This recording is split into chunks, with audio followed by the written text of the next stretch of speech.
Good day and welcome again to our program. You are watching the Marriage and Relationship Hour, and our topic for today is understanding perspectives. Yes, we're going to be dealing today with understanding perspectives. So we want you to call a friend, call your a loved one, call your significant other, and tell them to tune in to us today at Love Bay Radio um, show as the marriage hour will go on. My name is Dr. Alvin Hepburn out of Nassau, Bahamas, and I welcome you all to the show on today. Dr. Maria MacDonald, my co-host, is not here today, so you. I want to say stuck, but you got me for today and our special guest who shall be on momentarily. But we want to get started. We want to get started talking about understanding or perspectives,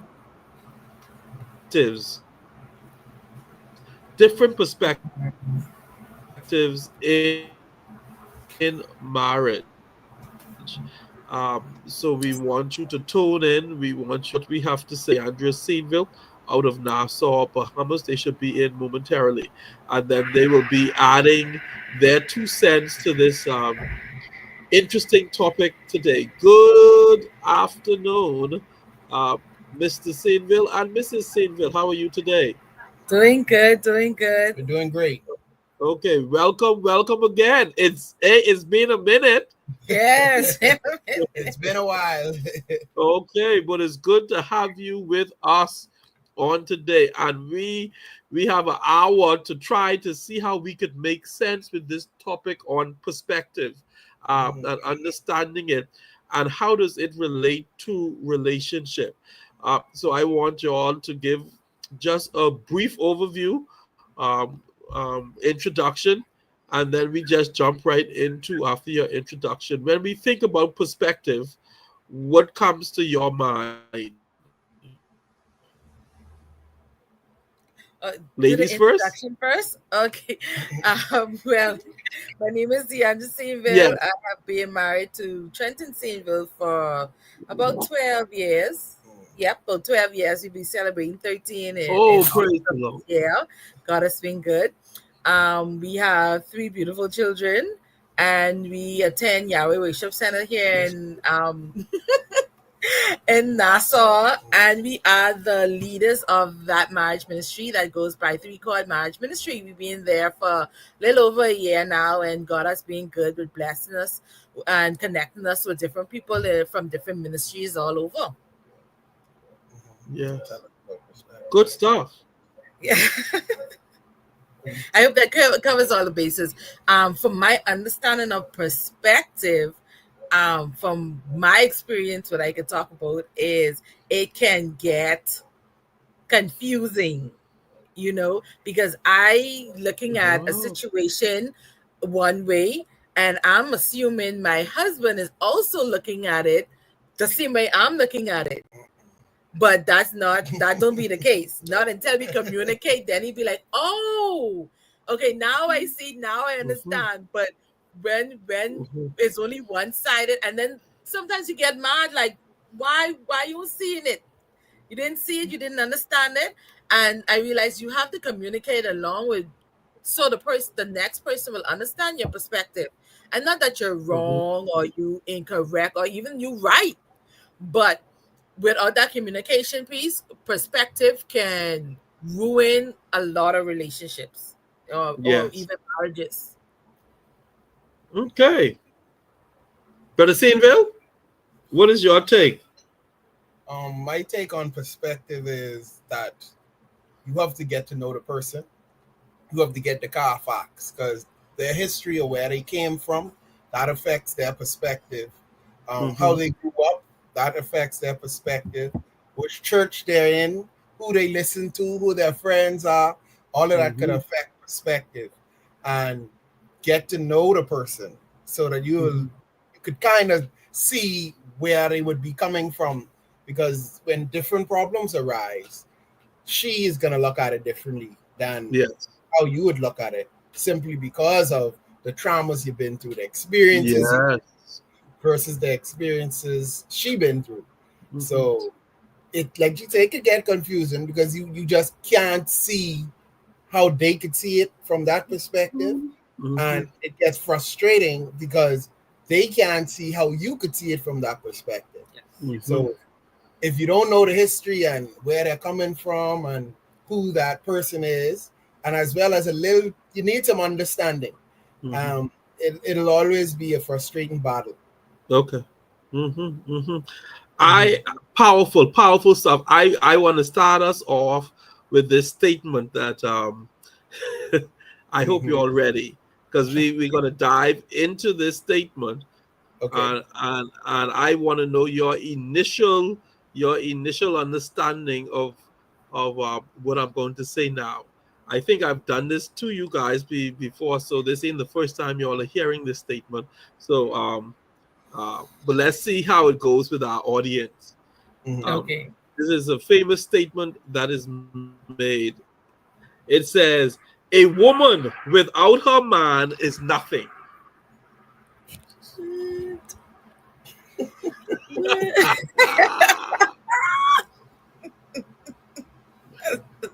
And I say, perspective. Yes, that's How you perspective. read it. How you read it, it could read differently. My point exactly. Because it depends on where you put your emphasis and even your background. Because you could read this as a woman without her man is nothing, or it could be a Right. woman without her man Oh, is man, is nothing. nothing. Yeah, exactly. See, Yeah. you Same understand that? phrase. The exact same way, the exact same words. We ain't move them. We ain't jumble nothing around, but it is your perspective, what you Right. emphasize, what you Yes. consider to be most important. Or I could read about a woman without her man is nothing, which means she need me in order for her to be Right. something.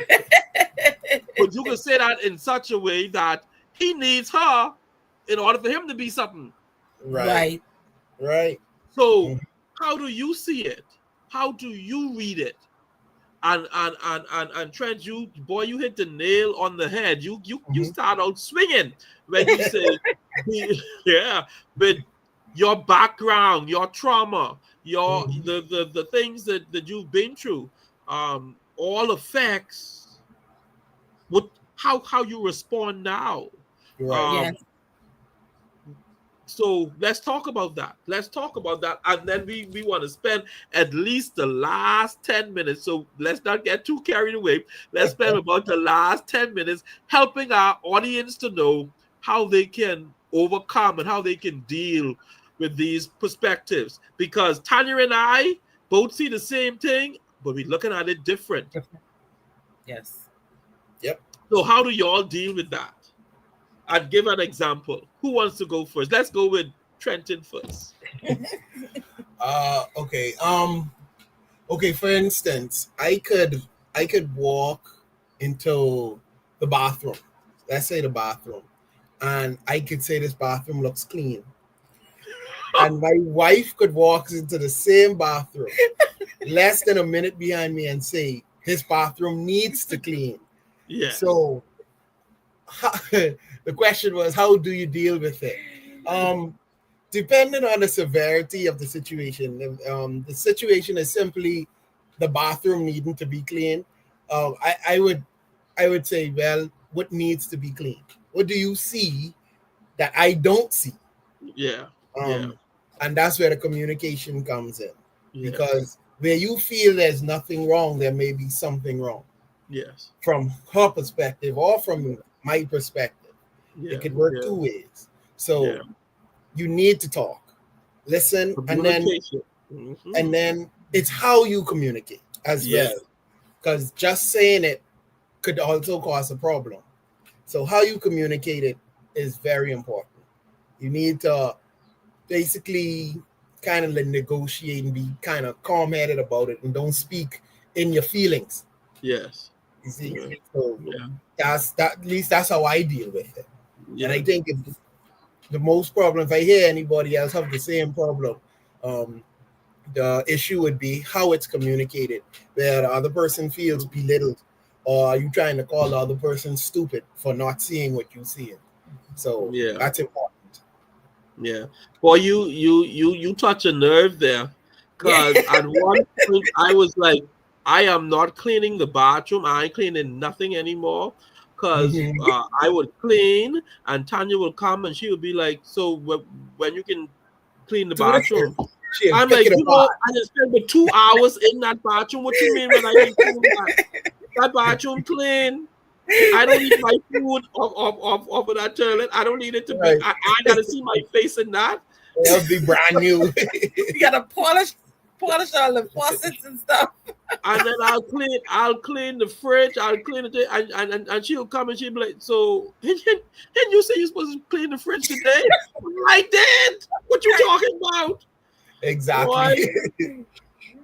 Gotta so it got to the point when I was like, listen, you just gonna have to do this then. Yeah, you have to do this. And then she's like, well, I ain't doing it. I said, well, okay, then this is how I do it. You have to make this wait. You have to deal with that one. But that's just how it is. That is different perspectives. And then too, with my mother, it didn't care whenever my mother would come and visit, the first place she ever went was in your kitchen to your fridge. Oh boy. I would clean my fridge out. I would defrost my fridge when I know my mother was coming. I would put everything out, everything that had expired, I throw them away. Clean it to the point that Tanya said to me one time, boy, your fridge this fridge really clean. My mother came to visit. She opened up the fridge, shake her head, take everything out, and clean it all over. I say, what? Lord, wow. Oh gosh. She must see something else. Yes, she must be seeing something that I didn't see. Right. But what Tanya saw. But perspective. Yes. How do you deal with it, Diandra? How do you deal with it? Because there's going to be some times people listening to us, they see stuff and they're like, this is how it is. Yeah. How do you help them, or how do you deal with that?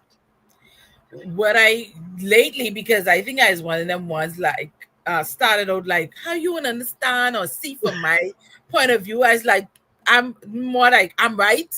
Don't you not see that I'm right?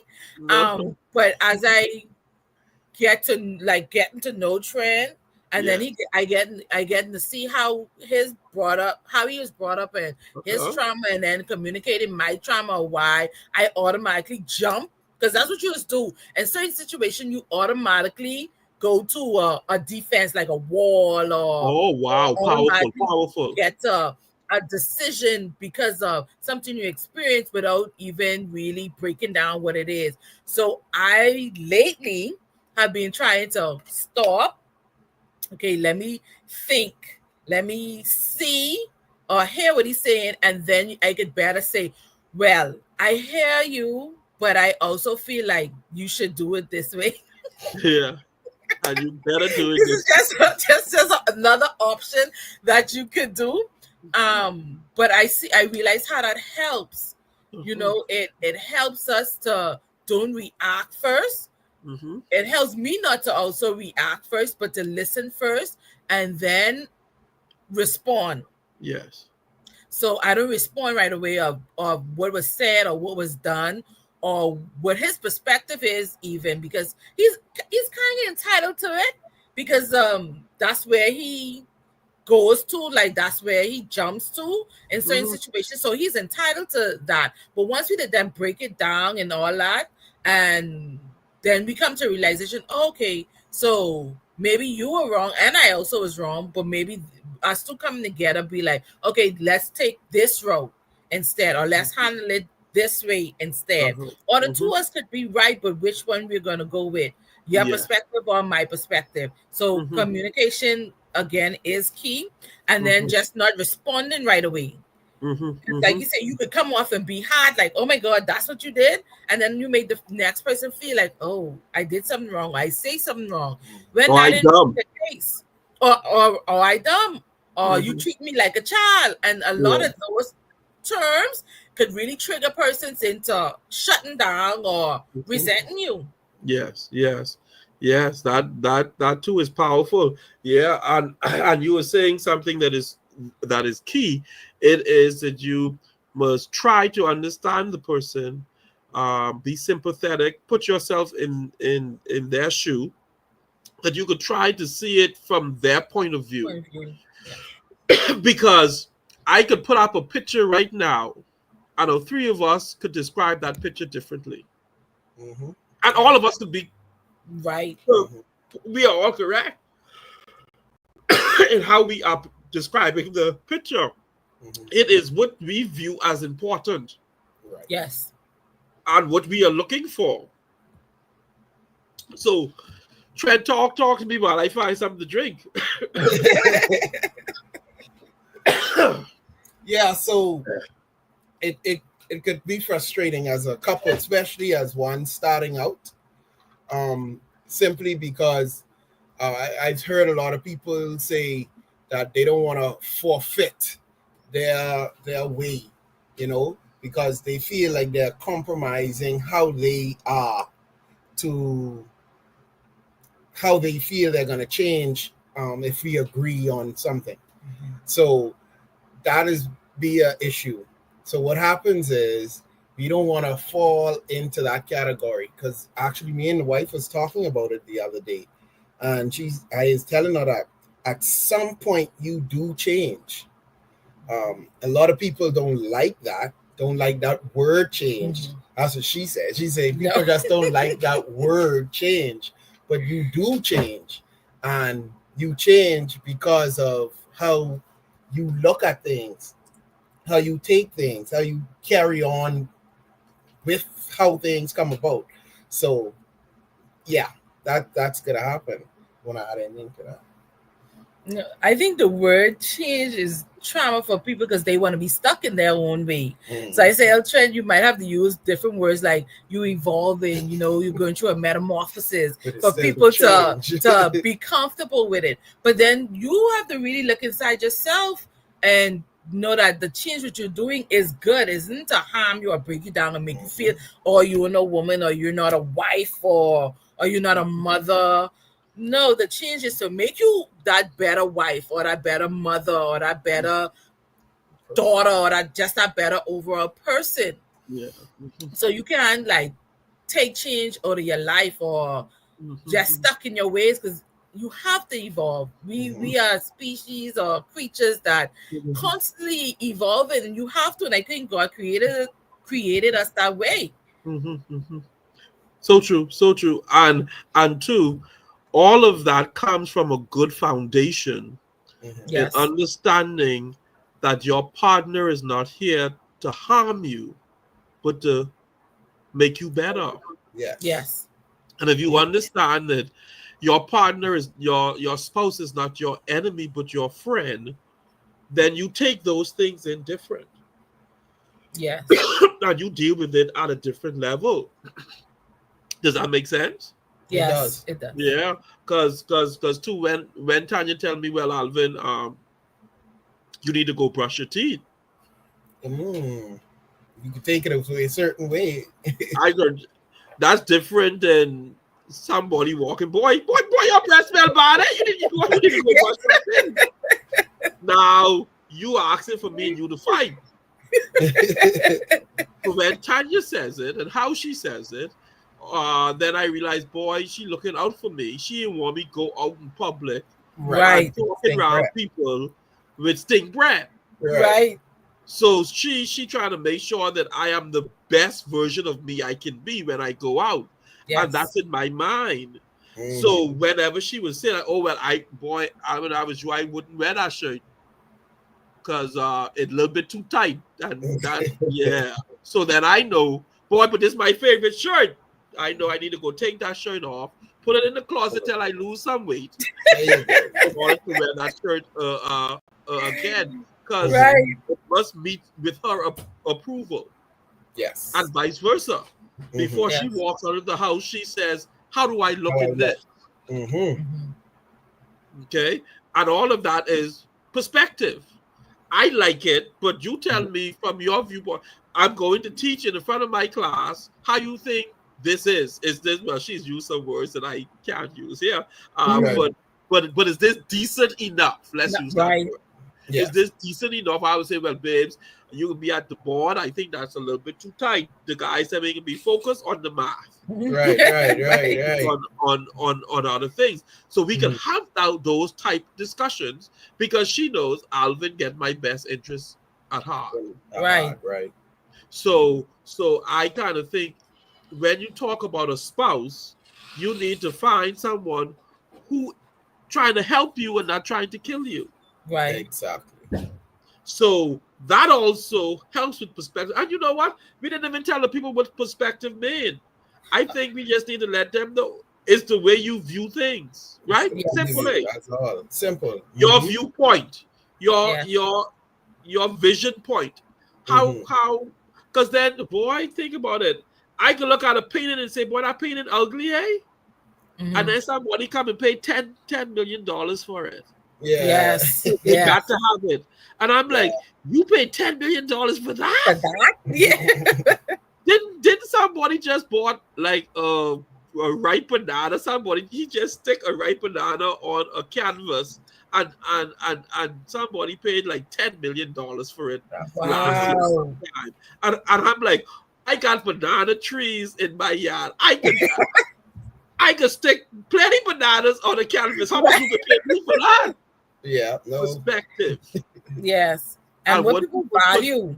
Put their value in. And Diandra, you made a very good point. Your brought up also lends to that. Yes. If you were brought up with a family with a poor money mentality, you get married now, boy, you won't spend nothing. Nope. What? You going to buy this? It costs $2. No, let's save that. Yeah, let's see if we can find something less. Let's see if we can find something for 50 cents. Yep, that's how we do. Tanya had to help me.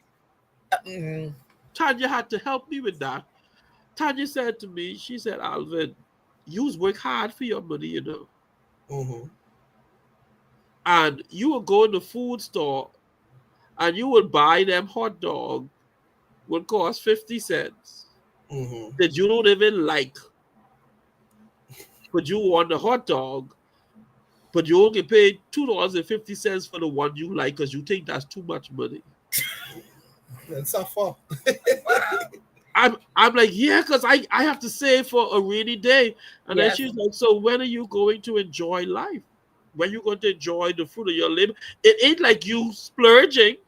And then she helped me. And then she said this one to me that blowed my mind. She's like, and you would turn around, go in church, and thinking, no, not even a second thought, pull out $50 and bless somebody with it. Yeah. She said, well, why don't you bless yourself with $50? What? How can I bless myself? No, I can't do that. Right. But I can bless somebody else. That's too much money. That's too much. So she had to help me see it different. Right. That I can enjoy at least some of my labor. Yeah. So my perspective changed because, boy, what you going to get your hair do for? Wait, come here, sit down here and let me experiment on your hair. I could try to plait your hair. So we can say, but now it's like maybe you work hard enough. You go get your hair done. Get what you want, pay what you want, and then we deal with it later. Perspective. Yes. That's still something we're dealing with when it comes to finances too, because Trent was like that. Trent will see it and buy it. Me, I can see it and be like, let me come back, circle around. But I'll buy it quick for him. If he sees something, I'll be like, oh, you want that? Let's get that. But for me, I'd be like, I don't know. Let me think about it and like come back for it. And not till recently, I was like, okay, I work all month. The least I could do is go get my hair fixed, Yes. go get a pedicure and a manicure. The other day, me and Trent went for a couples massage, and someone thought it was a waste of money, but for us, we from December to now just was going and going and going, and we wanted to wind down and just to do some self-care and spend that time with one another, and we just did it. We just did it. They didn't have to understand it. Like, that's what I was telling you. They didn't have to understand it. We know why we doing it, because it was something necessary for us at the time. Yes, yes. And the lady was like, "Oh, you need to do it at least twice a month." I don't know if we could do it twice a month yet, but you know. No, she just wants your money.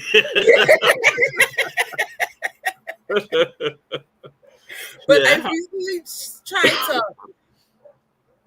let go, and also that's a lot, but trusting God too, because I said, "Oh, that's $50. I need to hold on to this because I don't know when the next 50 coming from." But I've been slowly seeing God move, and as I let go, He steps in, and that's also now changed my perspective on my finances and how I think about things and dealing with things. And just to add something in there, that goes to show you that your perspective could be also adjusted by what you value.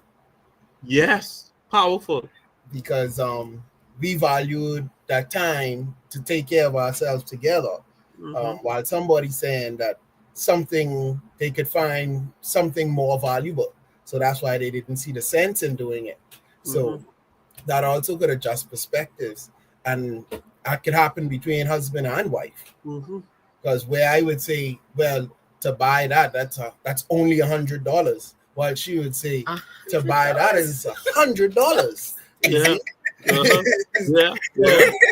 So it's all about the value, and then I have to explain why I feel that that's more valuable, because if you buy the one that's for $20, you may have to buy that 5 times versus you buying the one for $100 one time. You see? So once again, it comes back to communication, and perspective have so many strings attached to it. You value your upcoming. We could be here all day talking about what could affect your perspective. Yeah.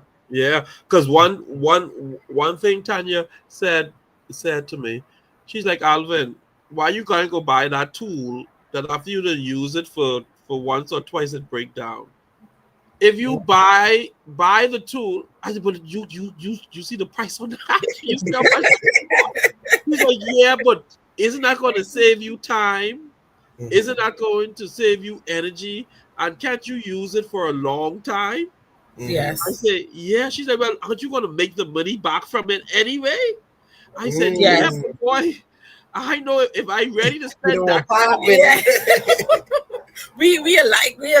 Yeah, you and I like Trent can hang on with I can hang on with He's going straight off the bat buying that tool. Yeah. So I was like, "Boy, I really don't know." She's like, "Well, okay, you're gonna buy it. I gotta go buy it." And then you use it, because too. That's another thing that we need to focus on when we talk about perspective in relationship is, boy, it all goes down to what you place your value in. Yes. If I place my value in family time, then I have no problem spending money to make sure that the family have that time. Yeah. Money is just a tool for me to get what I need. And some people put money too far. They money is more than a tool for them, because that's where they put their value. But if we put our value, and that's where husband and wife, because we're answering the question now, that's where husband and wife can help each other when they say, okay, what is value number 1? What is value number 2? And then that helps with the perspective, how we now view things. What's your take? My take on that is me and Trent never had the discussion on what we place in our values, and we just realized, but I just realized we kind of have the same value on stuff. Now, like I say, with the being able to spend right away, that's something I'm working into. But as far as family and church And our marriage itself, we place a lot of value in it. We spend time, we invest, we we make ourselves available, we communicate, we do all the steps necessary to make sure that we have a successful relationship with God, we have a successful relationship within this marriage, we have a successful relationship with our family, which is still kind of difficult. Yes, Family it is. is a whole nother. I mean, my gonna be here for 3 months just Oh, talking Lord. on family and trauma. Yeah. But we still try our best to be family oriented because we want to also be able to pass that on. That family is still important. Yeah. Yes, you Yeah. grow up a certain way, you get your own trauma, but family is still important, and we want to still put value on that.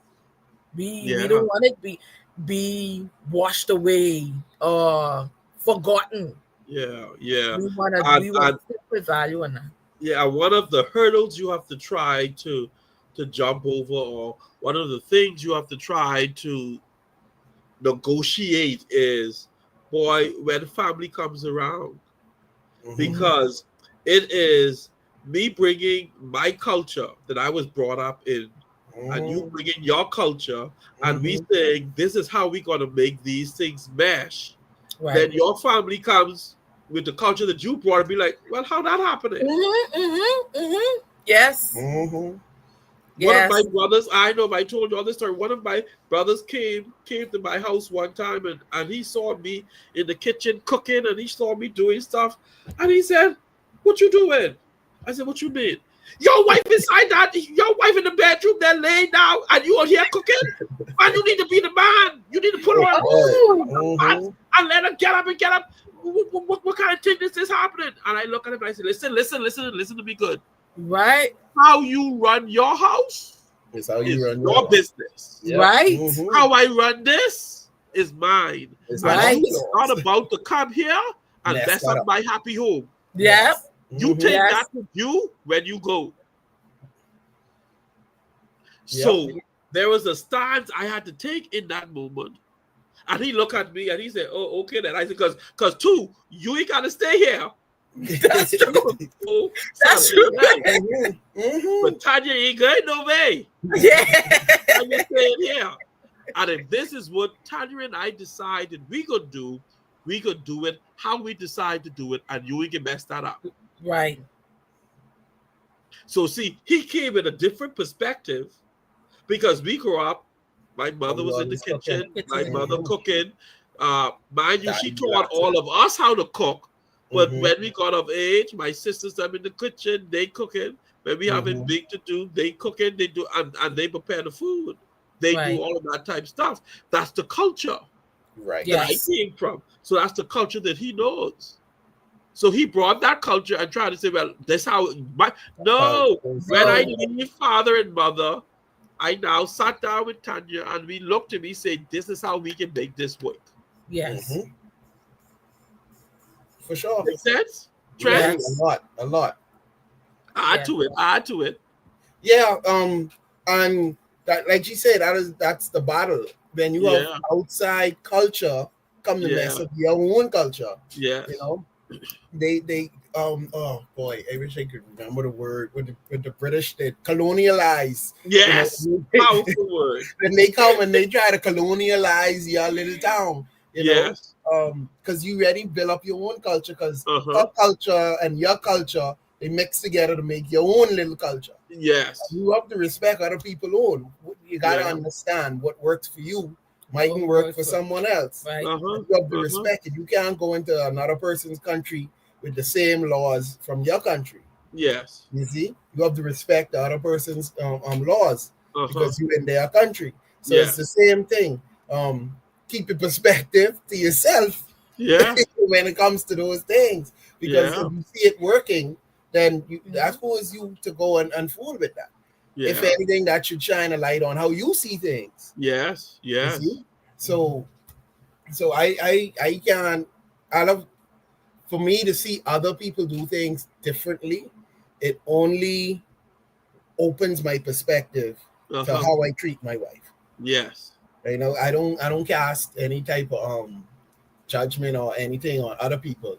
As long as it's working, long as it's working, that's their own. And if it's something I could mesh into my own, trust me, I'll use it. Yes, yeah. So that's how I look at things. You know, you have couples who've been around very long with if you want to use your example, with the wife just being in the kitchen and the man just being out at work. But that you do that one day and you are big fighting, big row on your next end.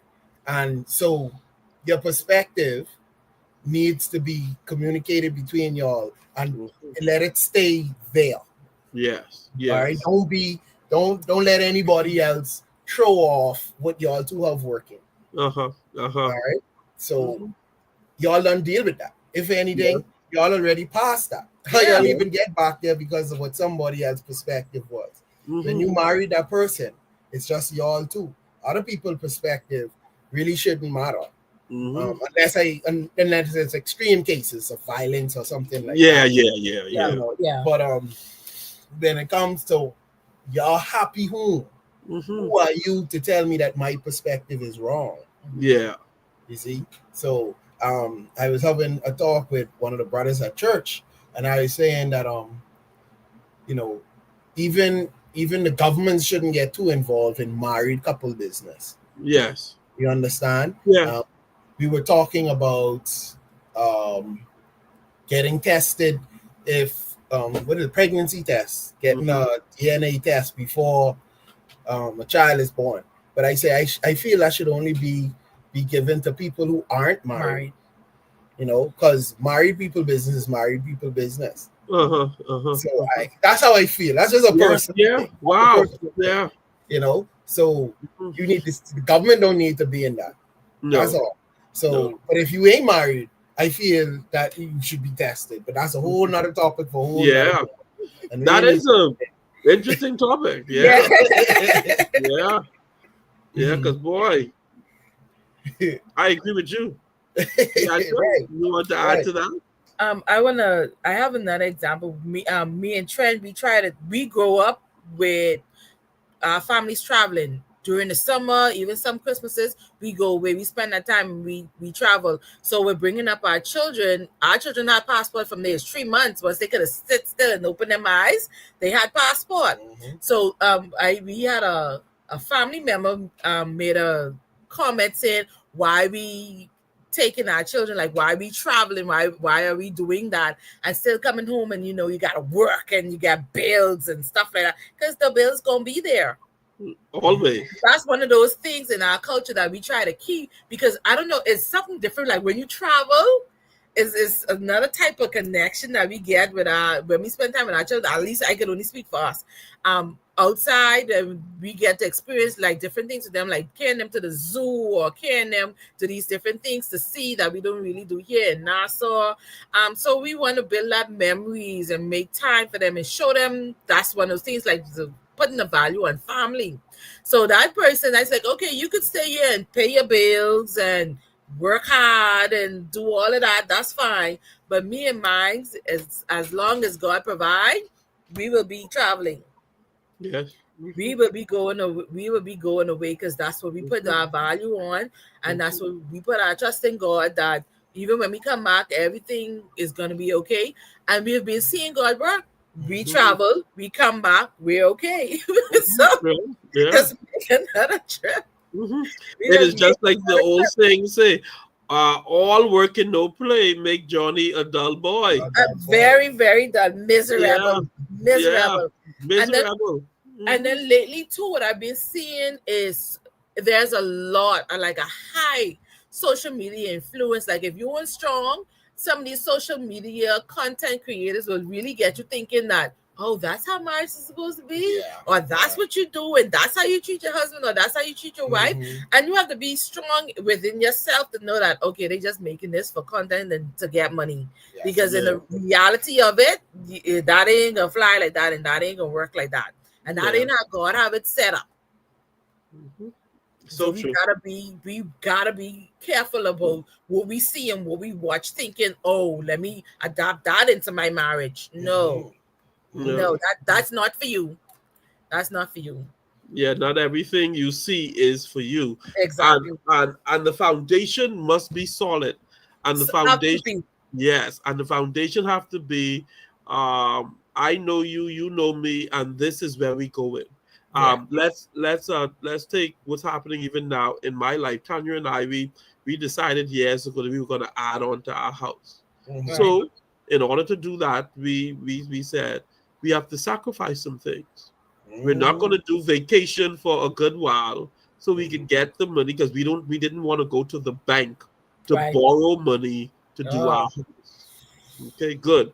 We are doing our house now, and then we still going on vacation Hey, take that. That's it right there. because the memories still need to be made. Yes. Mhm. So we've already made the sacrifice because we were on the same page. And I Right. know I've even heard people come to my house and they say, "Boy, Rev, what you can do with this big house? Why you need this big house? You need to put this on Airbnb." And I just look at them and I just smile and I would make statements like this because this would be my wife want. That's all. right. That's it. That's all. That's all. Mhm. That's That's this it. what we want. We doing what we want. Yes. We work hard, got the money to do what we want. Sacrifice. And we made the sacrifice. Yes. So why can't we do what we What want? we want. Right. Well, you need to make your money. Well, if you want to put it up in the bank for the bank to take all of that money from, and they only give you pennies for in interest, but they Yeah. take in $20 every month and Every in month. fees and all that type of stuff. That's on Mhm. you. That's If all. you will put yours on Airbnb, I got no problems with that. Exactly. But if we don't want Airbnb, if we just want it big for us, and we made the sacrifice for it to happen, then what I got to do with you? Exactly. Yes. Exactly. Yeah. So we doing what we want because, and people don't realize in our minds that house isn't in ours. We are That's doing correct. that for AJ and Naya. That if we're not Yes. here, nobody now can come tell them you only got no place to live. Exactly. There is always a place you could come to and call home. Home. Yes. And Yep. that's our mindset. So what I can do, I can push forward and do Yes. what we have to do. Because Mhm. Tanya and I saw the vision and we decided this what we could do. And that's Yes. what we do it. Now, Yes. if you and your husband saw what y'all could do and y'all would put up 10 houses on rent, that's fine with me. That's There's nothing right. wrong with that. Nothing Mhm. wrong with that. Listen, I may have to rent a day from you. Hurry up and show it up. Right. But one of That's the not problems true. in marriages, and this is what I want us to talk about, is where people think that their perspective got to be your perspective. Perspective. Oh. Boy. How do we deal with that? Me personally, I still dealing with that. Okay. Okay, I am still dealing with that because I did have somebody to say, oh, they don't like me because I is getting in the way of their relationship and stuff like that. Or I like to say where everything is on my mind, but that's how I grow up. I'm not gonna sugarcoat nothing. If I have something to say, I'm gonna say it to you. Probably sometimes it don't be right then, or they feel like I should be silent. Me as a woman, I should be silent. I shouldn't have no opinions or no thoughts or no feelings. I just need to be silent and have whatever said to me. Oh no, I was not born like that. I was not created like that, and I grew up with I wasn't brought up that way, and I grew up with a bunch of boys, my cousins and my brothers, and if you didn't say or you didn't speak up, they'll walk and step all over you. So I am still working on that. I have not conquered that. Help us, Jesus. Yes, help me because I'm still daily praying on that. Yeah. Boy. Well, that's like the classic story of there's a Bohemian song called "Live with Your Nosy Mother-in-Law," and Okay. you don't know it? No, I after we finish here, I gotta go Google that. So I can go listen. All How right, it so go? basically, this couple got married. He got married to his wife, and his wife allowed her mother to move in. Oh wow. Cause chaos in their relationship because everything, all the trauma she went through, she basically said bad things about the husband. Oh If you Lord. come home late or if you do this the way that she was treated, all the red flags or the flags that she called red, every time he did something close to it or similar to it, she would whisper in the wife's ear. Eventually, she left him, and he wasn't a bad guy. That's how the song goes. And you know, a lot of these songs kind of based on reality. Yes, But it is. it's just that people perspective, like we said at the beginning of the show, is based on the things that they experience. And it Yes. doesn't particularly mean that you experienced it. But if they have your ear, they would make you feel like this is a perspective you need to have. Then it's not really the case.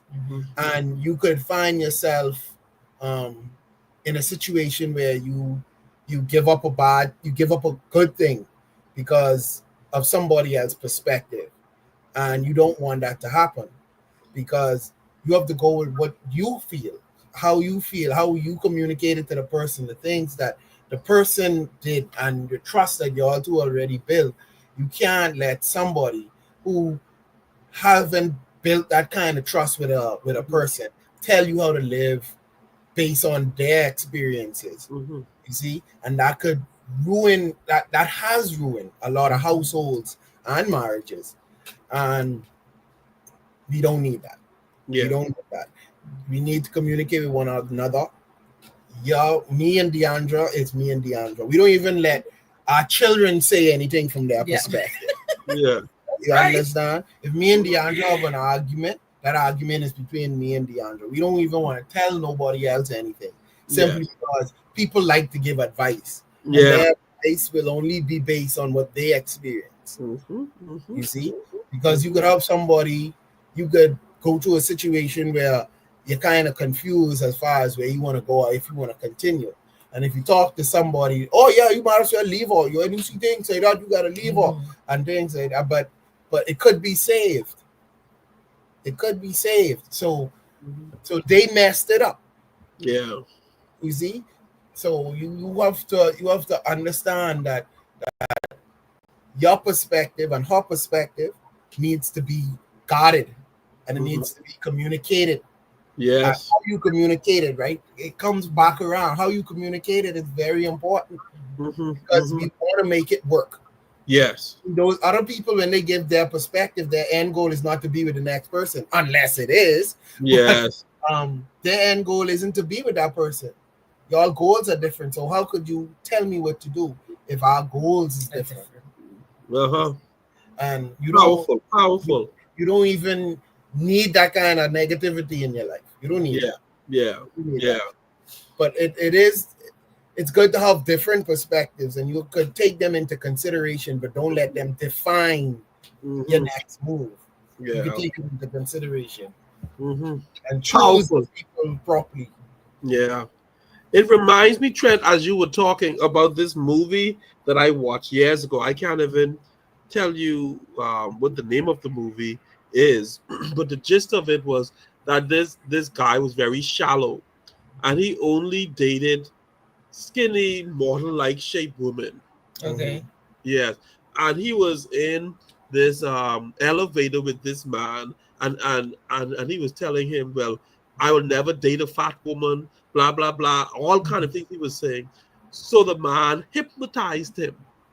I know exactly the name of it. He hypnotized him and said that the next fat woman you see, you would think she is this model. And the story, the show goes on that he finds this woman, and he loved her. He treated her so well. Yes. But she was really big. But whenever he saw her, she was small.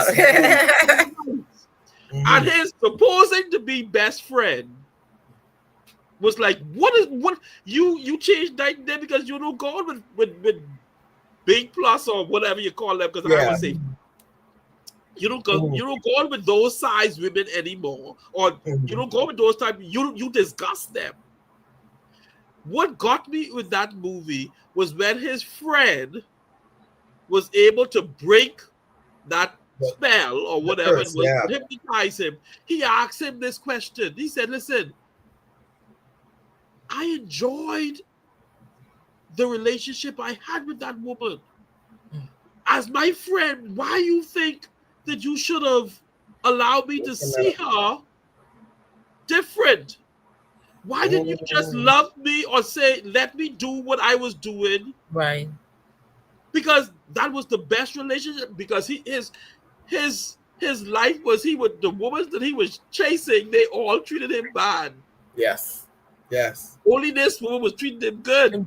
Mm-hmm. And he was like, "You are so dumb. You don't like me. You are selfish. You can't be my friend." Ooh. And that all goes back to perspective and what you were saying, Trent, because people's end goals are different than yours. Yes. They may try to sabotage you because they're not seeing it the way that you see it. That's it. And that is so sad. That if I am happy, can't you just be happy that I am happy? Yeah. Some people don't like to see you happy. Yeah. They get left behind because they don't have a wife or any relationship. So they try to sabotage you, hatred and jealousy. And they know why. Yeah. They know why, but they are looking at you. They know the sacrifices you gotta go through. They know the foundation you're trying to build, all the things you had to put in to even get where you are. But yet they still jealous or envious. Yes. Yeah. So that's another thing that husband and wife and future those listening to us all around the world that you must be careful for, because everyone who smile and say they wish you well don't mean that they really wish you well. Yep. Because on the outside looking in, you are what I want. That relationship is what I want, and I don't seem like I can get it. So since I can't enjoy that, let me sabotage yours. I need some misery. Because we say misery loves company. Yes. Yeah. And those of you who are watching us, you're watching the program, the Marriage and Relationship Hour. We're getting ready to wrap it up. We are talking today about understanding perspectives. And I have with me today, back in the studio, Minister Trenton and his lovely wife, Diandra Sainvill, here out of Nassau, Bahamas. And as we get ready to wrap it up, I'm going to give them each a few minutes to close. But I want to give this story, and then they're going to give their point of view, and then we're going to close in our last minute. I tend to use this story. I've used it with you guys whenever I do marriage counseling, and whenever we talk about perspectives. We tend to do this. I tend to use this story where this guy enters a subway with his children, and he sits down in one of the trains, and he puts his head in his hands, and he didn't check for the children, and the children were running all over the place, wreaking havoc all in the cart that they were in, and it got to the point that the other people in that car start saying, "Well, what kind of man this is? Got these children so rude, doing whatever they want to do."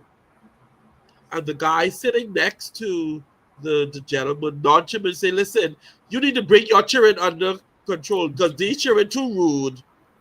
You need to discipline them because they need to sit down because they messing with us in this car." And the man, when he heard that he was jolted back to reality, and he said, oh, I am so sorry, please forgive me. He told, and he said to them, "We just came from the hospital." And that may have been the last time they see their mother alive. And the doctors told me that there's nothing else they can do. And I am so sorry that I'm here trying to figure out what to do next. And when he expressed that to everyone in the cart, they then changed what they were saying and say, let them children run round. Run round. Yeah. Leave them alone. Leave them children alone. Mm-hmm. And then they said to the gentleman, go there and think how, don't worry, we can make sure these children are okay. Yeah. You go and you think Mm-hmm. about what you can do for your wife. Perspective. Yeah. Take it from there. I would just like to encourage everybody that's listening and sign on or probably will listen to later that see God. You know, ask him to even help you with your perspective on your day-to-day, with your relationship, with business, even with your relationship with him.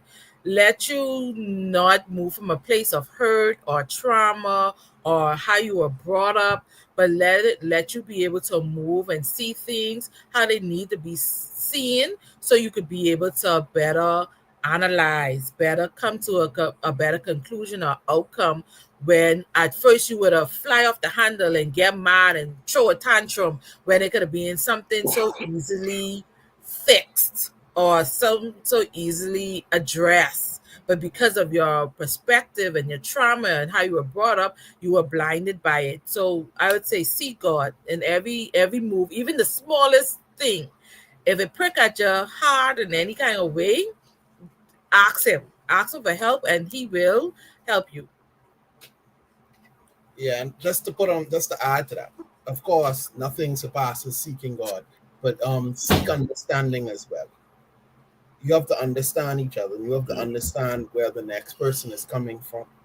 And it's okay to not see it. It's okay to not understand it, but you need to seek the understanding. You need to know what the end goal is. The end goal is to make it work. Yes. So you need to figure out why, and so that it doesn't happen again. Yes. All right. So if we find out why she sees it that way or why he sees it that way, that's better understanding. You know what not to trigger. You know if it does trigger, how you could deal with it, and you could understand the person better. And remember, the end goal is to keep it going. Yes. We can't just throw things aside simply because it's not going the way we don't expect it to go. Don't let your expectations ruin where you plan to be, where your journey is supposed to be. You have to keep moving. So just understand the person, and then how you say it, how you address the situation is important. Remember that this is someone you want to spend your life with. Remember, this is someone you take interest in. This is someone you don't want to hurt their feelings. That's not the intent, to hurt their feelings. Not saying that it wouldn't happen, but that's not the intent. And you have to make that clear, because it's very easy to see somebody as an enemy. Yes. It's harder to win somebody trust. Yes. So you keep that trust. So I just want to leave that little nugget right there. Oh, good. And those of you watching, you could join in the conversation. You can text or call us at 437-778-3299. That's WhatsApp. Or you could comment in the chat on YouTube or Facebook, that you can add your comments. You can send us questions. And even though we're almost out of time and can't answer them now, we could bring this lovely couple back again so that they can answer those questions in the future. But join us. You are watching the program, The Marriage and Relationship Hour, and we've been talking with Minister Sainvill and his lovely wife, Diandra Sainvill. The Sainvills are here 13 years this year, right? Yes. Yes. What wisdom that y'all is telling us. It seems like y'all been married like 30 plus. But keep on moving forward. And yes, perspective. You got to understand that so that there can be harmony and unity within the family. So until next time, we say to all of you, be good and understand your spouse. Go out there, do the work. Yes. Understanding may take some time and some work. Do the work. Just like how you spend 4 years in university to get that bachelor's degree, you're going to have to spend some time to understand your spouse. And I say to you, it is worth it. Yes. It is worth it. Until next time, blessings and peace.